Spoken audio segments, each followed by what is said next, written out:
마가복음 14장 32절부터 42절 말씀.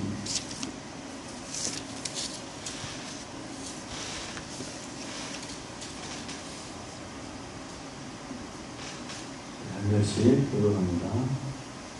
그들이 겟세마네라 한 이곳에 이르매 예수께서 제자들에게 이르시되 우리가 기도할 동안에 너희는 여기 앉아 있으라 하시고 베드로와 야고보와 요한을 데리고 가실새 심히 놀라시며 슬퍼하사 말씀하시되 내 마음이 심히 고민하여 죽게 되었으니 너희는 여기 머물러 깨어 있으라 하시고 조금 나아가서 땅에 엎드려 질 수 있는 대로 이때가 자기에게서 지나가기를 구하여 이르시되 아빠 아버지여 아버지께서는 모든 것이 가능하오니 이 자를 내게서 옮기시옵소서. 그러나 나의 원대로 마옵시고 아버지의 원대로 하옵소서 하시고 돌아오사 제자들이 자는 것을 보시고 베드로에게 말씀하시되 시몬아 자느냐 내가 1시간도 깨어 있을 수 없더냐.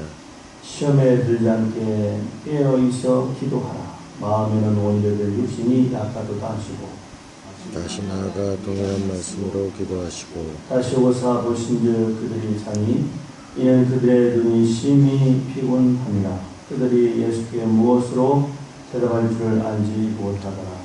세 번째 오사 그들에게 이르시되 이제는 자라. 그런 되었다. 때가 왔도다. 보라 인자가 죄인의 손에 빨리느니라. 함께 있습니다. 일어나라 함께 가자. 보라 나를 파는 자가 가까이 왔느니라. 아멘. 오늘은 이제 예수님이 예루살렘에서 네 번째 최후의 만찬과 겟세마네 동산에서의 마지막 기도를 예수님께서 드리는 그러한 날입니다. 예수님이 십자가에 달려 돌아가시기 전에 이렇게 하나님께 기도를 드렸습니다. 근데 이 기도를 드릴 때에 예수님이 정말 인간적으로 너무나 힘들고 고통스러운 그런 기도를 드린 것을 보게 됩니다.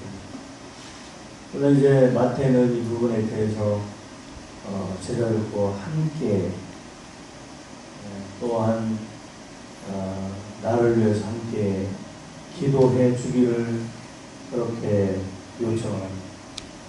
마가는 그런 함께라고 하는 단어를 마지막에만 쓰고 있지만 동일한 말씀으로 하고 있고 누가는 예수님이 이렇게 겟세마네 동산에서 기도를 하실 때에 천사가 내려와서 예수님에게 힘을 주심으로 기도하실 때에 땀방울이 핏방울이 되도록 정말 간절하게 있으며 기도했다라고 누가는 그렇게 기록을 하고 있습니다. 아무래도 누가는 지역의 의사이기 때문에 예수님의 그 기도하시는 장면을 그렇게 간절하게 표현을 하고 있는 것을 볼 수 있습니다. 그리고 예수님께서 여러분 십자가에 돌아가시기 전에 우리에게 마지막으로 가르쳐 주신 것이 기도라고 하는 것입니다. 정말 무슨 일이 있을 때에 하나님께 기도를 드리는 이 예수님의 기도의 모습. 그러시면서 34절 말씀에 보니까 내 마음이 심히 고민하여 죽게 되었으니 너는 여기 머물러 깨어 있으라. 여러분 예수님께서 우리에게 가르쳐 주신 것이 기도라고 한다면 우리는 마지막 때를 살아가는 시대에 우리들 깨어서 하나님께 기도하는 성도가 되어야 할 줄로 믿습니다.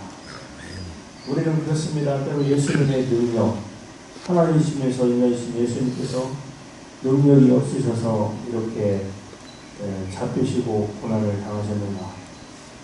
우리가 어릴 때는 천지 만물을 만드시고 사람을 지으시고 그런 능력의 주님께서 혹시라도 십자가에 달려 죽으신할지라도 육신의 고통이 아무리 창에 찔리고 가시에 찔리고 못을 박는다할지라도 어렸을 때는 그렇게 생각을 해보지 않습니까? 능력이 많으신 주님께서 아무리 창에 찔려도 육신의 고통이 없고 아픔이 없고 찔려도 아프지 않는 얼마든지 그런 능력을 그렇게 발휘할 수 있는데 라고 생각을 어렸을 때는 해볼 때가 있었다는 것입니다.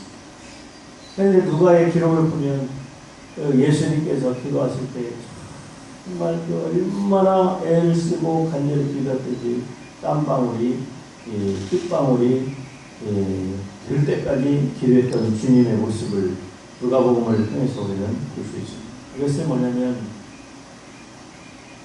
영지주자들이 말하는 것처럼 예수님의 신성은 인정하나 인성은 부인한다.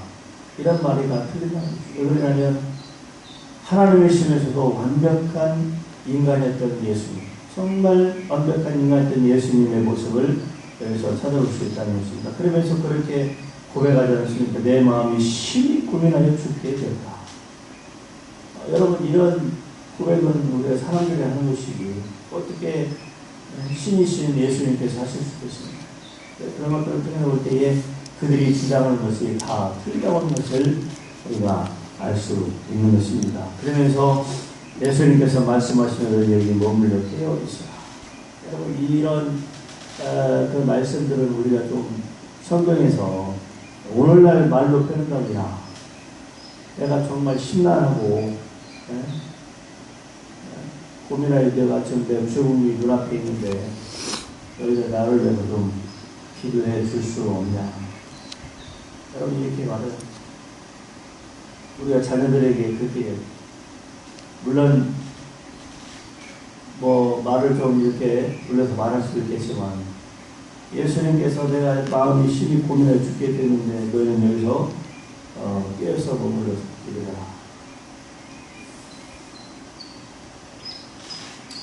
예수님도 인간이시기 때문에 피곤하면 때때로 배, 머리에 머리를 붙이시고 주무실 때가 있고, 기쁠 때는 함께 웃고, 슬플 때는 함께 울고, 배고플 때는 함께 잡수시고, 그리고 갈증이 날 때는 물을 마셨던 정말 그 인간적인 예수님의 모습을 생각으로 찾아볼 수 있습니다.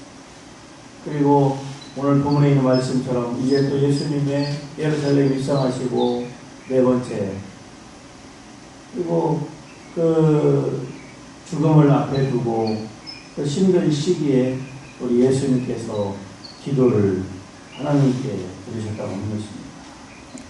앞서 말씀대로 예수님께서 마지막으로 우리에게 가르쳐 주신 것이 바로 우리가 고민하고 근심하고 걱정스러운 일이 있을 때 우리가 그리스도인들이 할 수 있는 일은 뭡니까? 하나님께 나아가 기도하는 것입니다. 우리의 마음을 토로하는 구하는 것입니다. 그러나 하나님의 나라를 이 땅 가운데 이루어지기 위해서 기도하고 우리가 먼저 그의 나라를 위해서 기도하는 것, 간구하는 것. 여러분, 그러면서도 우리도 우리의 고민을, 근심을, 걱정을 또한 가정이나 자녀나 또한 미래 앞날을 위해서 기도하는 신실한 주의 종들이 되시기를 바랍니다. 아멘. 오늘 기도하는 내용을 보니까 36절에 아버지여 아버지께서는 모든 것이 가능하오니 그렇죠? 이 잔을 내게서 옮기시옵소서. 그러나 나의 원대로 마옵시고 아버지의 원대로 하옵소서. 아버지는 능력이 있어서 얼마든지 이것을 피할 수 있고 또한 그런 능력이 있음에도 불구하고 그러나 나의 원대로 마옵시고 아버지의 원대로 기도를 드리고 있습니다. 우리는 기도할 때 혹시라도 내 소원, 내 소망, 내가 원하는 것, 우리 주님은 기도를 들으실 때에 아버지의 원대로 우리가 주님의 뜻을 구하는 것이 주님의 뜻을 구하는 것. 예수님께서 요한복음 17장에 보면 예수님의 기도의 모범을 보이셨습니다. 우리가 기도할 때 이렇게 기도하고 그것이 주님이 가르쳐 주시는 기도잖아요. 우리는 흔히 그렇습니다. 우리가 기도하다 오는데 기도할 것이 없어요. 생각나는 것이 없어요. 그럼 우리는 주님이 가르쳐 주신 기도를 드리면 돼요. 그리고 거기에 맞게 우리가 기도를 드리는 것입니다. 하나님 계신 우리 아버지,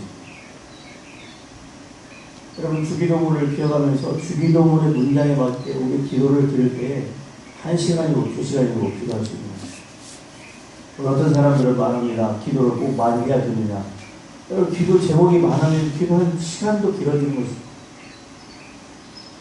믿음이 좋으신 분들은 주님 다 아시죠?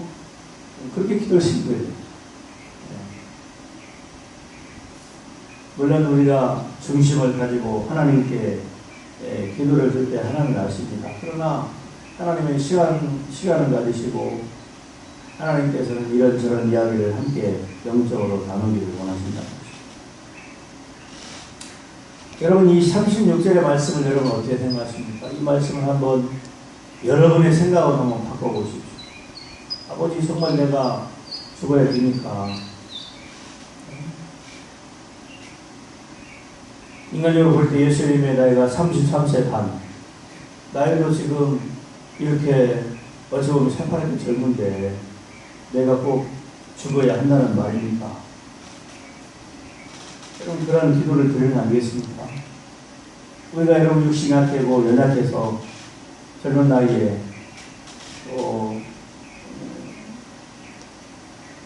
제가 더 개인적으로 종종 말씀을 드렸습니다만 제 고등사촌 형이 뇌종양 이시고 머리를 열고 수술을 받으면서 그렇게 기도를 드렸다니 하나님 50대 이제 60을 바라보고 있지만 생명을 연장시켜 주시면 아무것도 생각 않고 오직 주님의 일만 위해 물론 목사이지만 다른 걸 생각하지 않고 기회를 주신다면 정말 제 인생을 오직 복음과 주님의 일을 위해서 살겠습니다라고 기도를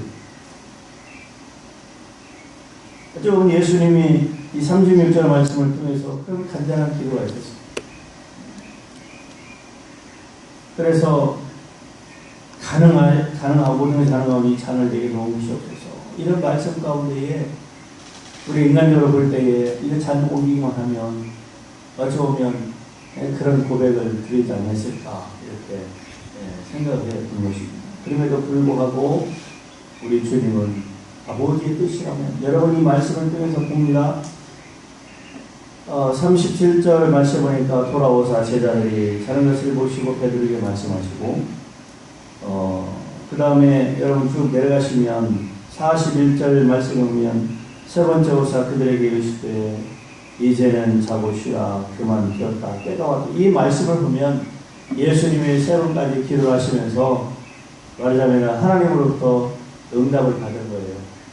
예수님의 마음 가운데 확신이 있는 것입니다. 때가 되었다는 아버지로부터 이제 분명한 어떤 메시지가 있었고 이루어졌고 그래 그 때가 되었다. 예수님의 기도를 하나님께서 들으시고 아버지께서 들으시고 또 예수님은 아버지의 그 들으시는 응답이 있음으로 말미암아 이제는 때가 되었다는 것이죠. 자 그런데 37절 말씀 보면 시몬아 자느냐 내가 한 시간도 깨어 있을 수 없느냐. 여러분 앞을 보십시오. 마가복음 14장 27절 말씀에 보면 예수께서 제자들에게 이르시되 너희가 다 나를 버리라. 이는 길뜬바 내가 목자를 치리니 양들이 흩어지리라 했습니다. 그러나 내가 살은 후에 너희보다 먼저 갈릴리로 가리라. 이번 주 주일 연암예배 때 설교가 마태복음 26장인 말씀입니다. 예수님이 여러분 부활하시고 난 이후에 처음으로 가신 곳이 갈릴리입니다. 그리고 또 찾아왔던 마리아나 또 제자들에게 또 천사가 나타나서 너희가 빨리 이 갈릴리로 가라. 그러면 가서 부활하신 주님을 만나게 될 것이다. 또 이제 다 이유가 있죠. 갈릴리가 11 제자를 불렀던 곳이 갈릴리고 예수님의 처음에 사역했던 주 무대가 갈릴리입니다. 여러 가지 의미가 있겠습니다만 어쨌든 예수님께서 그렇게 말씀하십니다. 그러나 내가 살아난 후에 너희보다 먼저 갈릴리로 가리라. 이 말씀이 다 이루어지게 되는 것을 보게 되는데, 여러분 29절에 보면 베드로가 여짜오되 다 버릴지라도 나는 그리하지 않겠나이다. 베드로가 그랬습니다. 내가 무슨 일이 있어도 내가 부인하지 않겠습니다. 그래야 하겠습니다. 큰 소리를 칩니다. 37절에 보니까 시몬아 자느냐. 여러분 얼마 전에 큰 소리 쳤던 시몬이 자고 있는 거예요. 너희 나를 위해서 깨어 함께 기도해 달라고 예수님이 부탁하고 있는데 시몬은 자고 있습니다. 그러면서 예수님께서 말씀하십니다. 30절에 보니까 내가 진실로 내게 이르노니 오늘 이 밤에 닭이 2번 울기 전에 내가 3번 나를 베드로가 심히 있게 말합니다. 내가 주와 함께 죽을지언정 주를 부인하지 않겠습니다 하고 모든 제자도 이와 같이 말하니라. 베드로가 큰 소리 치니까 제자들도 분위기 앞에서 우리도 그렇게 하겠습니다. 근데 37절 말씀해 보니까 내가 1시간도 깨어 있을 수 없더냐. 큰 소리를 쳐도. 그리고 여러분 이렇게 큰 소리 쳤던 사람들이 50절 보십시오. 50절 보니까 제자들이 다 예수를 버리고 도망합니다. 우리 인간이 그렇다는 거예요. 우리 좋을 때는 우리가 큰 소리 치지만 여러 가지로 어떤 어려움이 보시면 언제 그랬는 듯이 따라가는 것이 약한 인간이에요. 시험에 들지 않게 깨어 있어 기도하라. 마음에는 원죄되어 있지. 다시 나아가 동일한 말씀으로 기도하시고 다시 오사 보신즉 그들이 잠이 이는 그들의 눈이 심히 피곤합니다. 예수님께서 당신의 죽음을 수용했다는 것이죠. 받아들였다는 것이죠. 그리고 41절에 보면 세 번째 오사, 여러분 고린도후서 12장 8절 말씀에 들어오면 사도 바울도 그 육체에 가시가 있을 때에 3번까지 하나님께 기도를 드리는 장면이 나옵니다. 동일한 것을 가지고 하나님께 3번씩이나 드렸다. 그리고 사도 바울도 그것을 깨닫고 수용을 합니다. 내가 약할 때 곧 강합니다. 여러분 이런 깨달음이 있기를 바랍니다. 이런 주님의 음성과 주님의 응답이 있기를 바랍니다. 이제는 자고 쉬라. 그만두었다. 때가 왔도다. 보라 인자가 죄인의 손에 팔리라. 이는 함께 가자. 보라 나를 하는 자가 가까이 왔다고 말씀을 하고 있습니다. 우리가 여러분 시험에 들지 않기 위해서는 기도함이 있어야 할 줄로 있습니다. 좋을 때는 우리가 주님을 위해서 죽겠나이다 고백하고 이런저런 고백과 맹세와 약속을 하지만 우리 정말 어려서 힘들고 그럴 때는 주님 이해하시죠 하고 등들리고 떠나는 것이 우리 인생이다. 여러분 이 말씀을 통해서 또한 특별히 우리가 고난의 주간을 보내면서 어떤 일이 있어도 주님에게 도망가는 게 없기를 바랍니다. 어떤 경우든지 주님을 부인하고 주님을 배반하는 일이 없기를 바랍니다. 주님과 끝까지 동행하고 이런 시험에 들지 않기 위해서 늘 기도하고 그런 하나님의 자녀요 믿음의 성도님들이 되시기를 바랍니다. 이것이 곧 복된 인생인 것을 우리에게 말씀해 주고 있습니다. 도망가지 아니하고 배반하지 아니하고 부인하지 아니하고 환경 상황이 있어서도 주님과 동행하고 늘 깨어서 기도하는 신실한 주님의 종들 되시기를 주님의 이름으로 축원드립니다. 기도합니다. 아버지 겟세마네 동산에서 땀방울이 빗방울이도록 애절하게 특별히 힘을 다해 기도하셨던 주님, 오늘 이 아침에 하나님의 말씀을 통하여 우리에게 기도하라고 말씀하십니다. 우리가 결코 주님의 곁을 도망가지 아니하고 부인하지 아니하고 배반하지 아니하고 정말 묵묵히 어떤 고난도 환난도 우리에게 조림할지라도 아버지 하나님 주님과 그녀하기를 원합니다. 주의 발자취를 쫓아 믿음으로 살아가기를 원합니다. 시험에 들지 않기 위하여 날마다 깨어 기도하는 자녀로서의 삶을 살기를 소원합니다. 성령 우리의 심령을 주장하시고 붙들어 주시옵소서. 먼저 그의 나라와 의를 구하고 하나님의 뜻이 아닌 율법같이 이 땅 가운데 이루어지길 위하여 하나님께 간구하며 살아가는 자가 되게 해 주시옵소서.